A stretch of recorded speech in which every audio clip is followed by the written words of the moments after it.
Another blood-red sunset and yet another moon face, and still another 100 miles to my next resting place.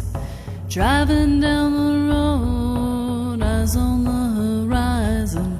Within my car, I'm all alone, but feeling good and feeling strong, knowing that this path I'm on brings me to myself. I'm driving. Hey now all, this is Caroline, and you are listening to Spirit Sherpa, the show that helps and encourages you on your journey to unlock your magic mojo. With me, as always, is the Spirit Doctor, Kelle Sparta. Hi, Kelle. Hey, Caroline. Oh, well, that's a new voice for our listeners. They're going, who the hell is this lady?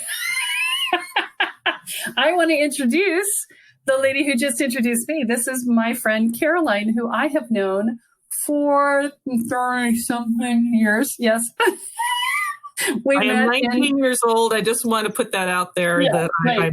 I'm a 12. We met in 1988 in our sophomore years of college. And, I know, right? Because you can't see me, I just fainted for a moment. I'm going to let Kelle talk and then I'll pop back in. So yeah, we've known each other a very long time.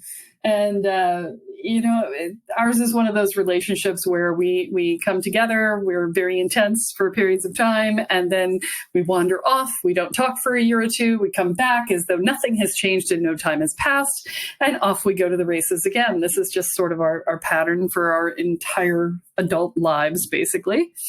And funny story, Caroline's responsible for my divorce. No. She introduced me to my ex-husband. So yeah, so it's her fault. But we actually, our lives paralleled for a long time. She got engaged to a guy she'd known for 2 weeks. And then I got married to a guy I'd known for 3 months. And and then we both moved to Hawaii because both of the guys were on the same submarine. And so the submarine got transferred to Hawaii. And so we got transferred to Hawaii. We had been in San Diego before that. And we worked in the same place for a while. Carpooled in together, actually. I still have one of my favorite stories from Hawaii is driving to the office with you in carpool one day, and we had been stuck in traffic. Now, here's the thing. Hawaii has a 5 lanes across, and they have a quote-unquote interstate, which, of course, does not go interstate, but they have to call it that in order to get funding, federal funding. So, but they have this 5-lane highway. And they put the highways in before, and they didn't make anybody who already learned how to drive learn that there was a fast lane and a slow lane and everything else. So driving in Hawaii is so entertaining. And there was an accident one day, and we had been in traffic backed up for an hour. And they were slowly merging 5 lanes of traffic into a single lane of traffic to go past the accident that was there. And there was one car between us and utter freedom, nothing on the other side of this guy. And the guy comes to a complete stop to rubberneck. And Caroline, being the lovely human that she is, I love her so much, stood on the horn, stuck her head out the window and said, "If it's your auntie, they'll tell you when you get to the office."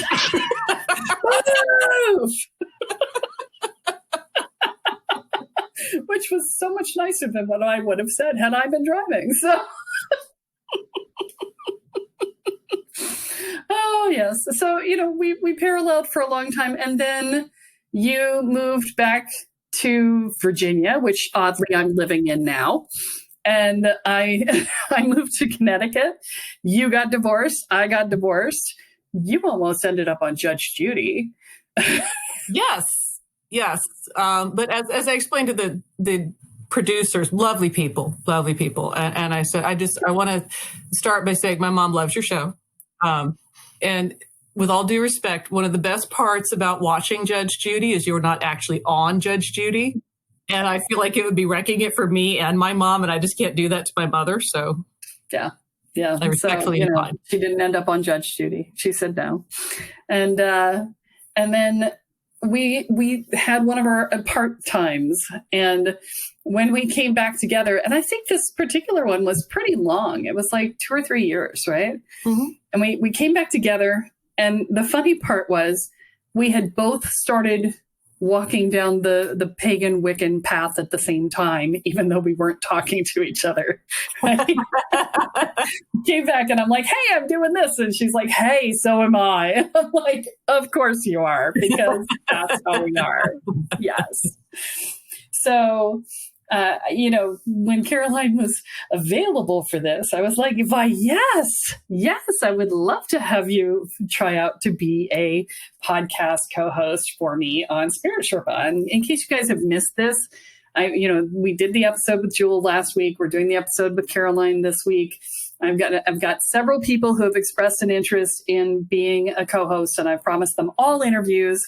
And so this is the audition, right? So everybody's getting their own audition. So although I'm not letting Caroline talk at the moment, so we'll see how that goes. Vote for me anyway. What's that? Vote for me anyway.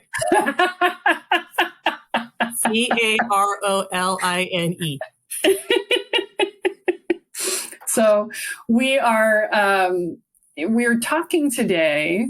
Actually, I want to tell a story, because there's one story that we need to tell.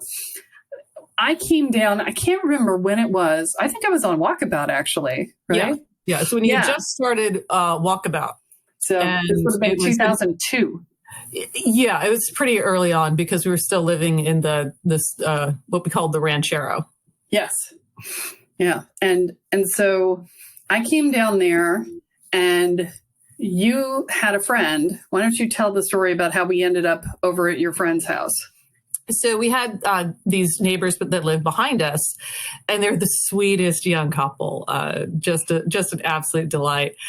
And they were so happy. And they, the thing about working with Deity is that when people realize, oh, okay, so you're someone who works with Deity, and they all of a sudden people stop asking you for regular things, and they start asking you for magical things. And so in fact, one year I made some candles. I just got into this candle making thing, and I'm not crafty, so I just want to contextualize this, that me being into crafty things is like watching a cat walk on its hind legs. It's really astonishing. You're not going to see it all the time.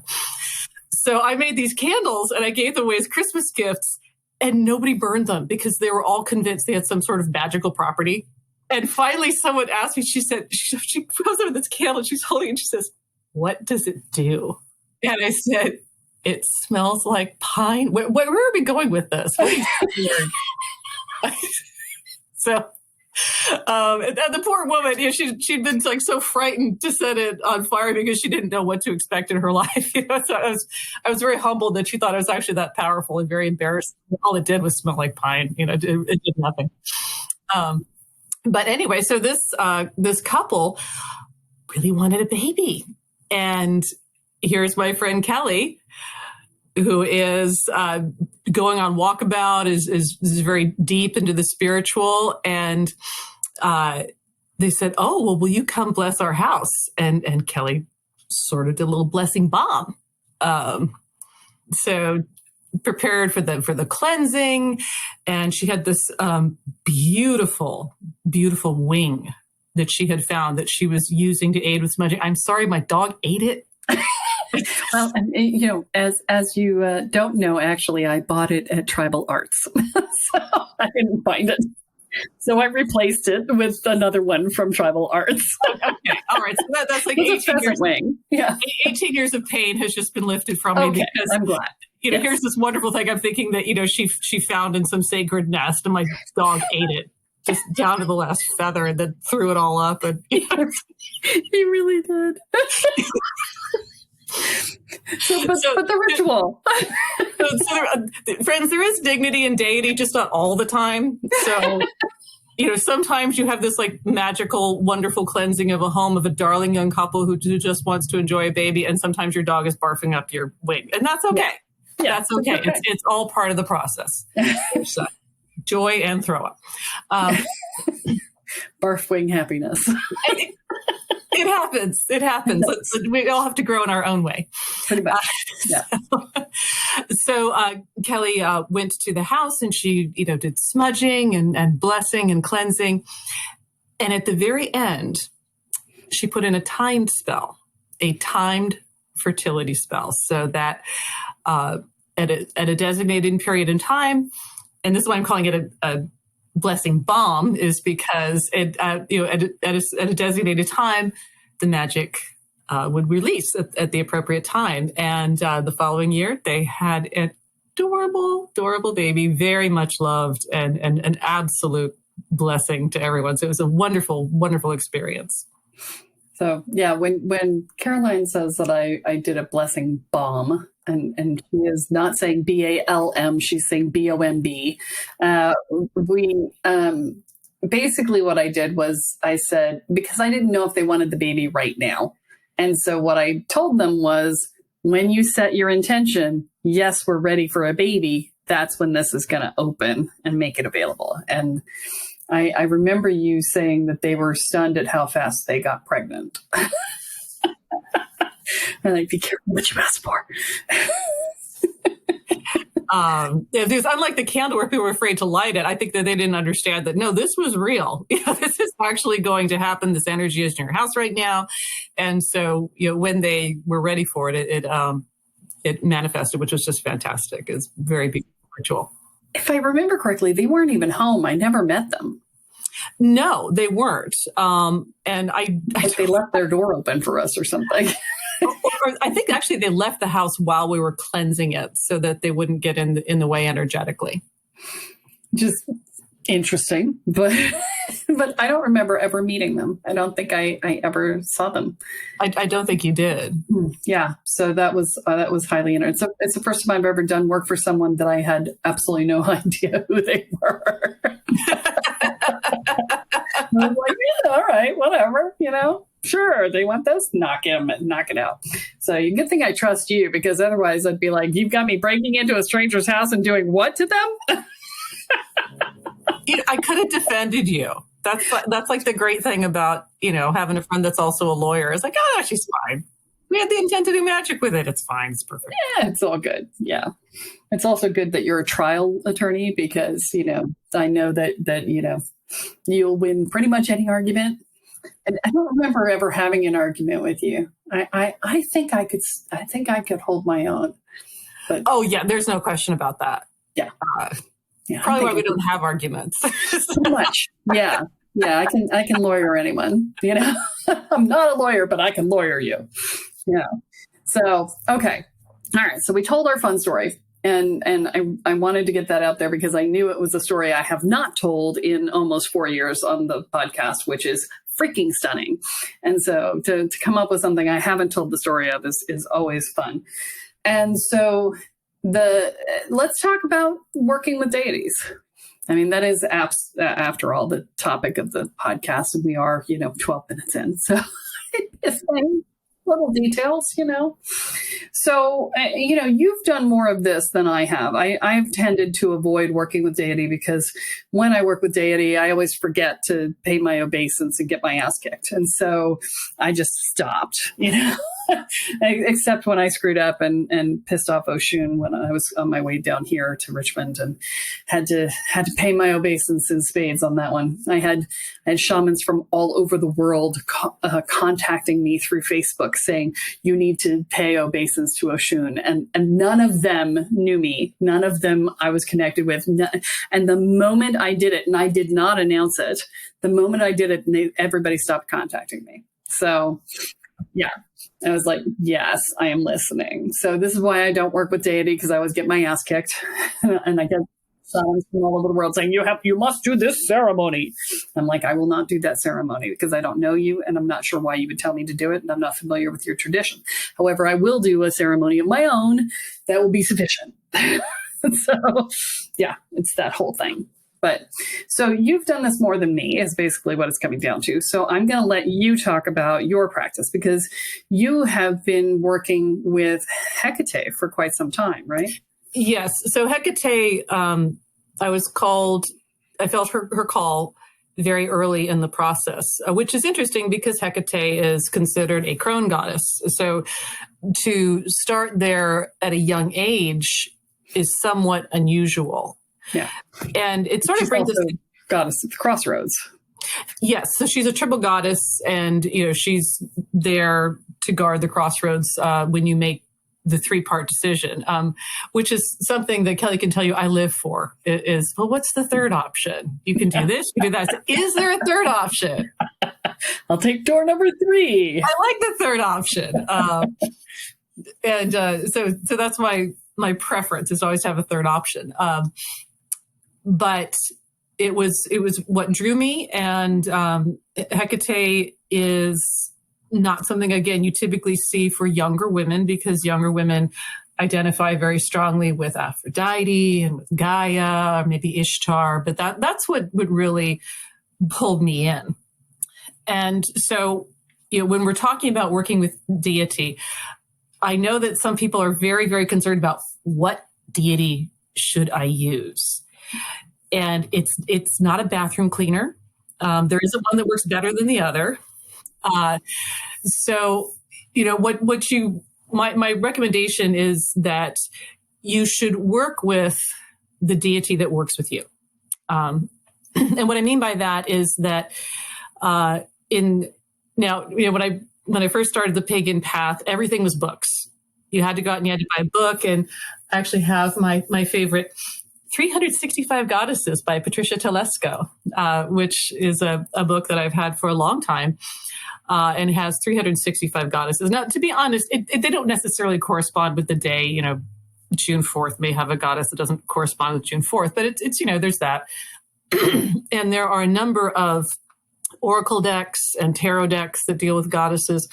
I can't say I'm not a huge fan of the oracle and tarot decks because the goddesses are all very young and beautiful in those, and they're lovely to look at. But to me, it doesn't really resonate that the goddesses are all, Victoria's Secret models. It does. Yeah, it doesn't resonate with me. But if that's a tool that works for you and you just want to pick a card and intuit it, that's absolutely fine. But there are so many resources now on the internet that you can look into all kinds of different traditions, whether it's Egyptian, Celtic, Nordic, Native American, Aboriginal, Australian, whatever. There's a lot out there that is going to give you an idea of what kind of archetype you're looking for. And so when I talk about an archetype, I'm talking about really the energies that surround this deity. Is it a warrior energy?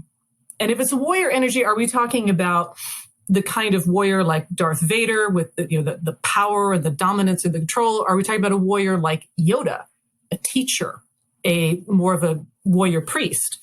Another archetype is the mother. And we think of Gaia, and we think of the fertility goddesses and things like that. Again, there are different kinds of mothers. There are the mothers that care for children, primarily. Kali is a mother who eats her children. So you want to look at the different kind of archetypes and the different type of energies that are associated with those archetypes to find what works for you. Now, one thing I would not recommend is trying to find a deity to fix some problem that you have. So when you say, I need to be more brave, I want a warrior helping me, I want to pray to a warrior, that is going to be a challenge for you, because if you pray for that energy that makes you extremely uncomfortable, you're essentially dedicating yourself to a path of extreme discomfort until you're finished. Which I don't recommend. I think that you want to go ahead. Spiritual masochist approach. Yeah. Yeah. And it always sounds like such a great idea at the time, but I can tell you from experience that it doesn't work. And so you want to find that archetype that speaks to you. You want to find that energy that speaks to you. And then once you have that, then go ahead and start working with that energy and letting that energy move through you. Now, I'm not talking about possession necessarily. That's not necessarily what I'm talking about. I talk about the energy moving through you. I'm just talking about celebrating the energy of the deity in your daily life. there's a big difference between researching a deity online and connecting to the energy of the deity in real life. Because research is done in your head and connection is done in your energy field and your body. And you may find that what works great in your head is really not a good fit when it comes to the body and the energy field. And so you want to, before you ask for something from a deity, you want to make sure that you would like working in the energy of that deity. Because once you make a request, depending on the deity, they may claim you. Like that was a big issue when I was making my offerings to Oshun, is that she was like, I'm claiming you. And I'm like, no, I'm not. No, thank you, but no. And it's a very delicate thing to remove yourself from that scenario. And if you are not good at it, you can anger a deity in a way that is really unpleasant. So really just make it an introduction, say hello, just saying hello, nice to meet you.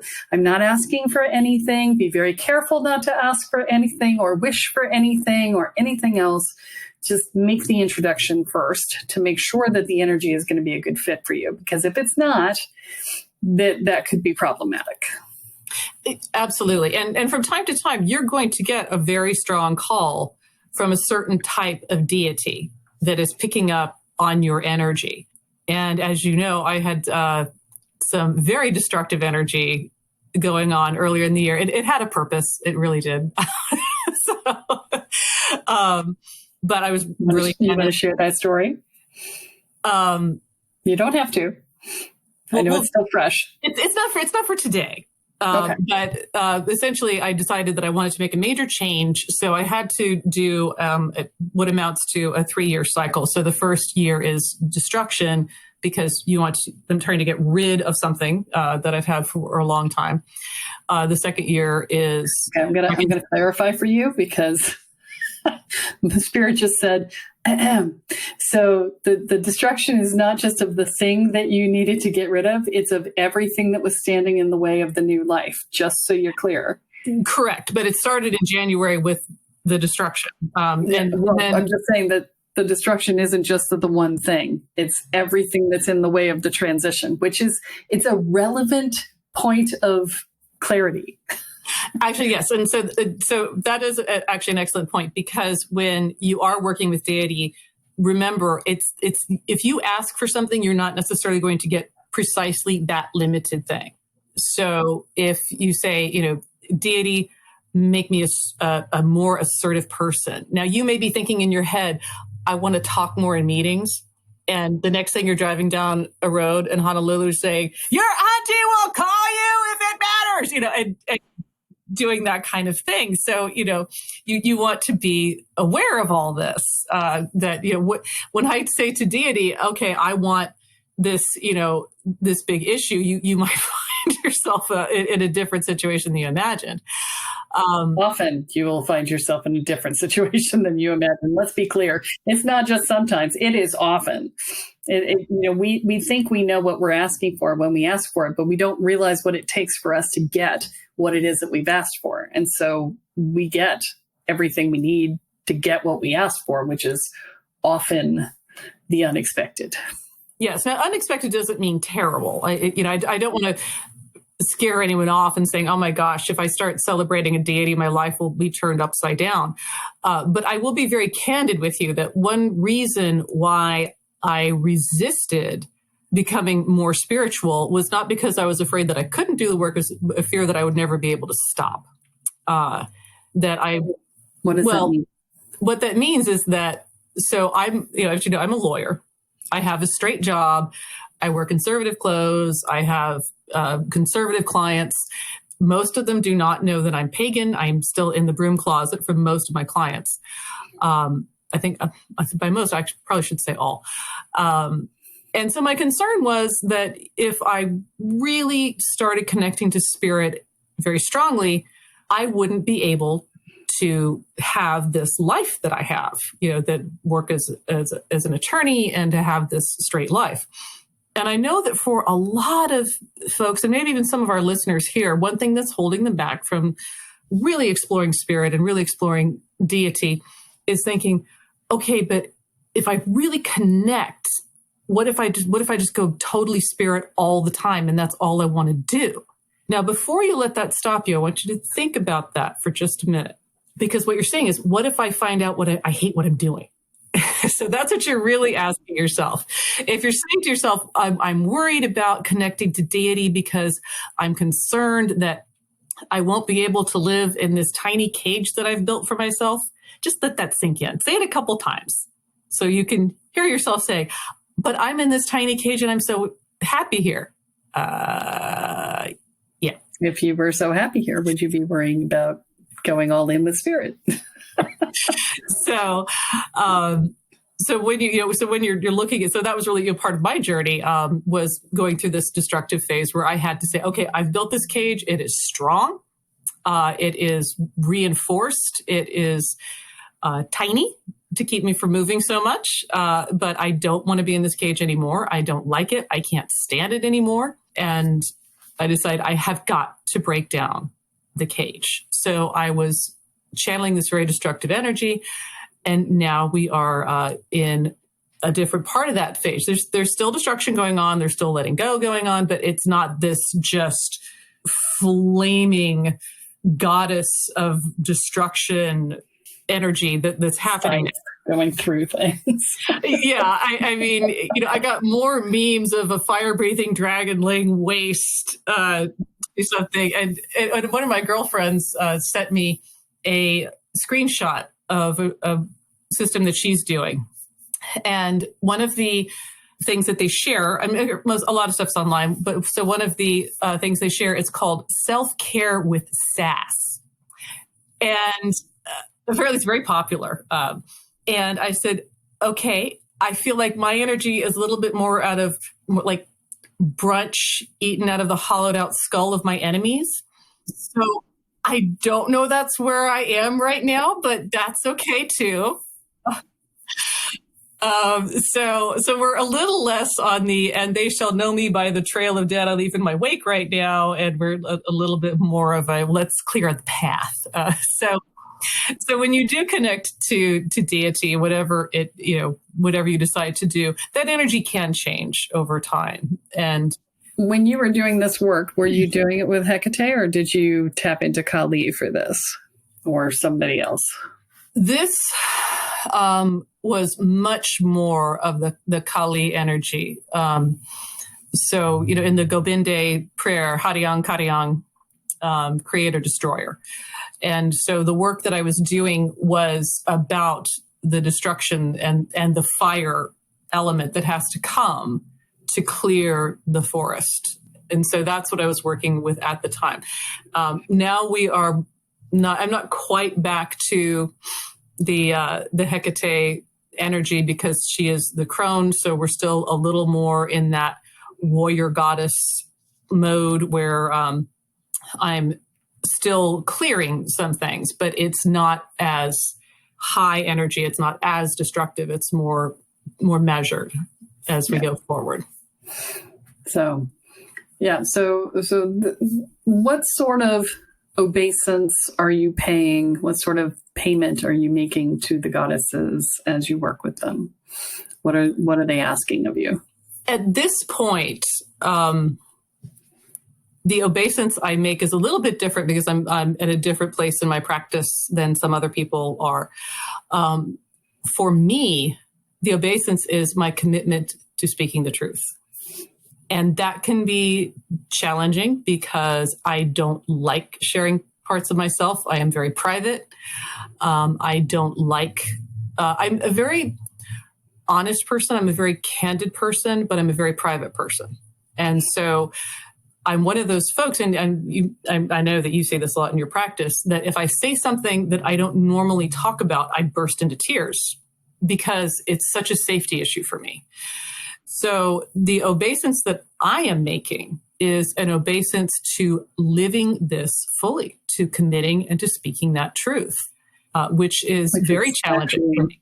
Yeah, I was going to say that's actually a lot harder than putting out milk and honey.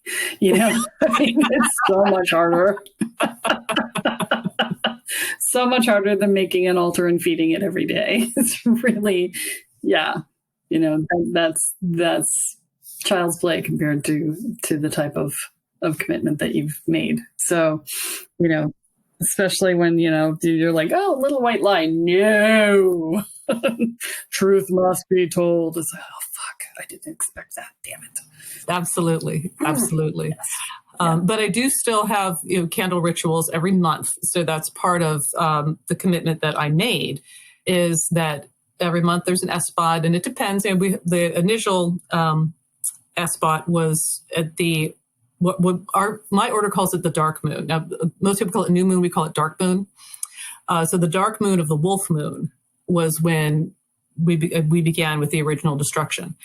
Then the following month in February, which was, you know, love and everyone's celebrating it, was to tap into the inner goddess and what the inner goddess had started out being, how it had been stunted or warped or misinterpreted, and then fully releasing into the deep, deep, deep love of that goddess. And I work with 2 other women, so we have a circle of 3. Each had different goddesses, each had different goals and different ways that the energy had become blocked. And then next month, as we approach the Crow moon, and on the equinox, we will celebrate an SBOT being a moon ritual, an SBOT of forgiveness. Because once you step fully into this love of the goddess, and each deity does have an aspect of love to them, of this deep, profound love. You're going to feel it differently. It's not all the same. It's not all romantic. It's not all sexual. But the love and how they love and the way that they love. So once you step into this, and this concept of, to use a term that Tara Brach uses, radical self-acceptance, you have got to learn to forgive yourself for whatever you did that you had to do to survive, that got you here. Because if you keep punishing yourself for everything you did to survive, you can't truly love yourself. So that is how I work with deity right now.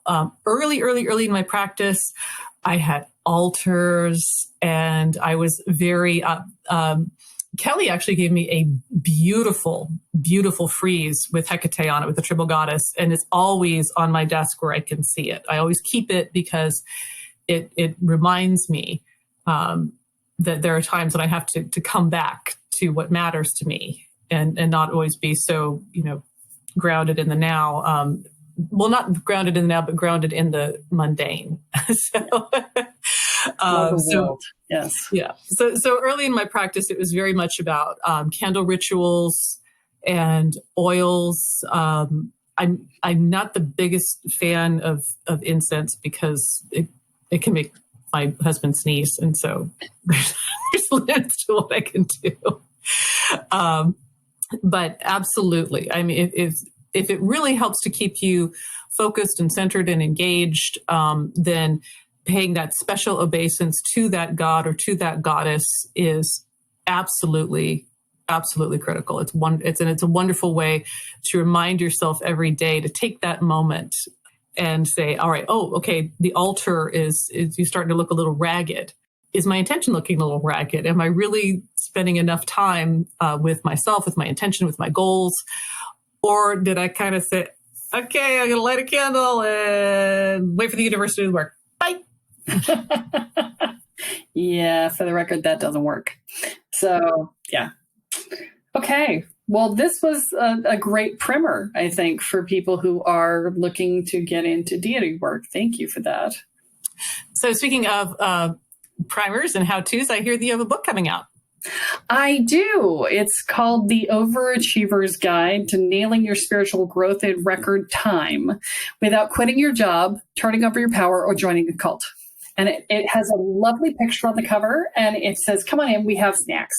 So it is your irreverent guide to happiness. And it's basically the curriculum for how to heal and how to grow spiritually. And so I'm super excited. I was hoping to launch it last week. That didn't happen. I was hoping to launch it this week. I don't think that's going to happen, but definitely on Monday, maybe Tuesday. So, I don't know what's going on right now, but I feel like freaking it's Mercury retrograde because everything technology is breaking down and communication sucks right now. And so there's like, oh, can you do this? Yeah, I can do. Oh, no, I can't do that. Oh, can you do this? Oh, no, yeah. Okay. No, I can't do that. And, or, whatever. Right. I've been trying I thought I could put GIFs in the book, and it turns out I can't. Most of the platforms that have readers don't support GIFs. And so I have had to spend the last 2 days replacing 61 GIFs with images, with flat images, which has made me very sad because the GIFs were very funny. But so, and I'm on like page 85 out of 100 right now. And my computer keeps freezing up and saying, no, we're not going to take this image. No. Like, I just want to be done. But yeah, so if you want a book, I swear I will finish it. Come hell or high water. This is the birthing process. And I am in the final stage where the baby's head is coming out and I'm going, get out. Yes. So this is why I've never had children, because they hurt. And so if you want a copy of the book and you want to be one of the first people to get on the mailing list, because that's the first place we're going to launch it. I'm going to do a soft launch to the mailing list first, make sure everything's copacetic with the way things work and that nothing breaks. And so you guys are my guinea pigs for that. So if you want to get the first copy, that'll be the first place to get it. And then it'll come out on social media a couple of days later. And then I'll be putting up ads for it on Facebook, and other coaches have offered to promote it for me there too, which is very lovely and kind of them. So, but that's coming out soon. And so normally I would do a Kelleism wrap up on this, but since you were the one who talked about this so much, I am going to put you on the spot and see if you have a wrap up that you would like to say, just to sort of, put a punctuation mark at the end of this episode and to give people a piece of advice for going forward. The pettiest thing I could say is that working with deity is scary, but embrace the scary and embrace your true calling. And that's all we have for this week. Tune in next time when Kelle is going to share another episode on energy magic in the spirit world. I'm Caroline, here with Kelle Sparta, and you have been listening to Spirit Sherpa. So long, everyone. Bye. Driving down the road, eyes on the horizon. Within my car, I'm all alone, but feeling good and feeling strong. Knowing that this path I'm on brings me to myself. I'm driving, wondering where my spirit will